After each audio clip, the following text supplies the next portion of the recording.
Hello मित्रों, हमने अपने पिछले वीडियो में पाश्चात्य काव्य सिद्धांत अनुकरण के विषय में विस्तृत चर्चा की है। अनुकरण सिद्धांत के प्रस्तुतकर्ता प्लेटो के सिद्धांत को हमने जाना था और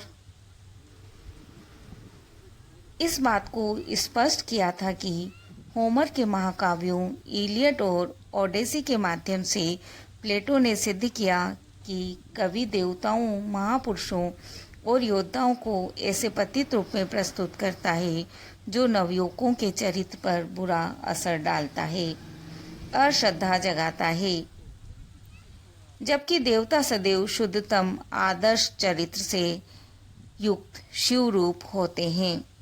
और इसीलिए उसने अपने आदर्श राज्य में कवि और काव्य को बहिष्कृत किया था, पर उदारता पूर्वक यह घोषणा भी की थी जब कभी कवि का पक्ष अपने ऊपर लगाए आरोपों का खंडन कर देगा तो उसे आदर्श राज्य में स्थान दे दिया जाएगा।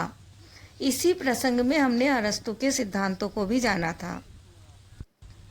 आज इस वीडियो के माध्यम से हम ऐतिहासिक क्रम में अनुकरण सिद्धांतों को समझने का प्रयास करेंगे,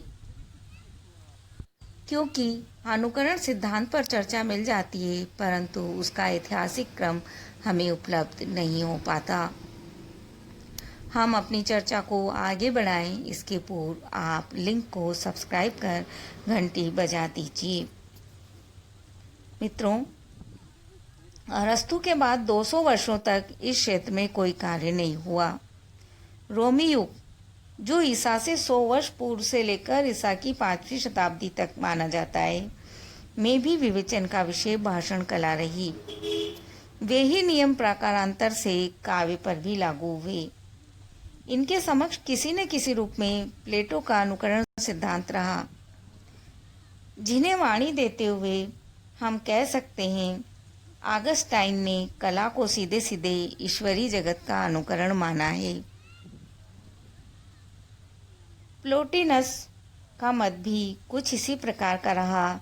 वहीं सेंट बोनावेंचुरा ने कलाओं को प्रकृति के समकक्ष स्तर प्रदान करना चाहा। इस प्रकार इस समय के विचारकों ने काव्य और कलाओं को प्लेटो द्वारा प्रदत्त अपमान से छुटकारा दिलाने का प्रयास अवश्य किया। ईसा की 6वीं शताब्दी से 15वीं शताब्दी तक काव्य चिंतन शून्य रहा। 16वीं 17वीं शताब्दी के काव्य चिंतकों का स्वर प्लेटो से छूट अरस्तु के सूत्र काव्य मनुष्य की क्रियाओं का अनुकरण है पर केंद्रित हो गया और अनुकरण का विषय इसी जगत को मान कल्पना शक्ति के वैशिष्ट्य को स्वीकार किया गया। इस तरह से दो सिद्धांत हमारे समक्ष हो गए, एक अनुकरण और दूसरा कल्पना। 18वीं शताब्दी, जिसे पुनर्जागरण के काल के नाम से जानते हैं, में बोमगल्टन, बर्क, जेम्स हैरिस, आबे चार्ल्स बातो, लेसिंग, टॉमस पेनिंग जैसे विचारकों ने अनुकरण को मूल तत्व मानते हुए अन्य कलाओं में अनुकरण की स्थिति पर ध्यान केंद्रित किया, पर तुलनात्मक अध्ययन करते हुए अभिव्यक्ति के माध्यम व कलाओं की श्रेष्ठता वरिष्ठता क्रम का भी विवेचन किया। यहाँ तक कि बोमगल्टन ने काव्य को समझने के लिए अलग शास्त्र की आवश्यकता पर बल देकर उस शास्त्र को सौंदर्य शास्त्र नाम दिया। कांट, हीगेल ऐसे विचारक रहे जो अनुकरण को बहिष्कृत कर कल्पना और प्रतिभा को स्थापित करते हैं, परंतु हमें स्मरण रखना है कि अनुकरण को सर्वथा त्याज्य कोई नहीं कर सके।